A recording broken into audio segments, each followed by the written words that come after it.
সকালে ঘুম থেকে উঠে জানলা দিয়ে ব্যালকনির দিকে তাকিয়েই না মনটা আনন্দে ভরে গেল। কেন, তোমাদেরকে একটু পরে দেখাচ্ছি। তো আজকে হচ্ছে মহাবীর জয়ন্তীর ছুটি, তাই ঘুম থেকে উঠতে একটু লেটই হলো। এই যে গাছটা দেখতে পাচ্ছ, এর নাম হচ্ছে বেবি সানরোজ। অনেক আমি নার্সারিতে খুঁজেছি আর প্রচুর প্রচুর এরকম দাম বলছিল পটিং করা গাছ। তো অবশেষে আমাদের তালদিরই একটা বোন প্রিয়াঙ্কা, ও আমাকে এই গাছের 2 বা 3টে কাটিং দিয়েছিল। আর সেই কাটিং থেকে চারা গাছ বানিয়েছি আর সেই গাছে ফুল ফুটেছে। কতটা মজা লাগে বলো তো, নিজের হাতে কিছু একটা তৈরি করলে তারপর সেই গাছে ফুল দিলে।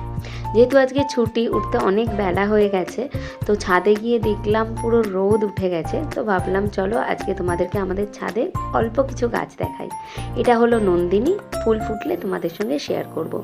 এই বোগেনভেলিয়ার 2টো কাটিং আমি এনেছিলাম, সেই 2টো বসিয়ে চারা করেছি। আর দেখো কি সুন্দর ফুল ফুটেছে।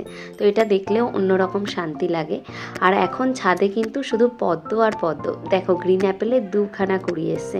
বেশিরভাগ পদ্ম খারাপ হয়ে যাচ্ছে, গরমের জন্য ডরমেন্সিতে চলে যাচ্ছে। এখানে দেখো 2টো কাঠগোলাপ আছে, এটা এখনও ফুল পায়নি। এটা খুব সুন্দর একটা কালারের, আমি গিফট পেয়েছি।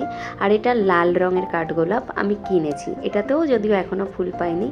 আর ওই দেখো ছাদ থেকে দূরে দেখা যাচ্ছে আমার মাধবীলতা গাছ, দেখো ফুলে পুরো ভর্তি হয়ে আছে।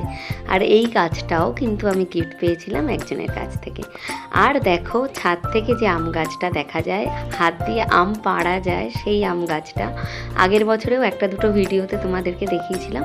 আম বেশি হয়নি, বেশিরভাগটাই ঝরে গেছে। তো কেমন লাগলো আমার ছাদ বাগান অবশ্যই জানিও। আজকের মতো এটুকুই, টাটা।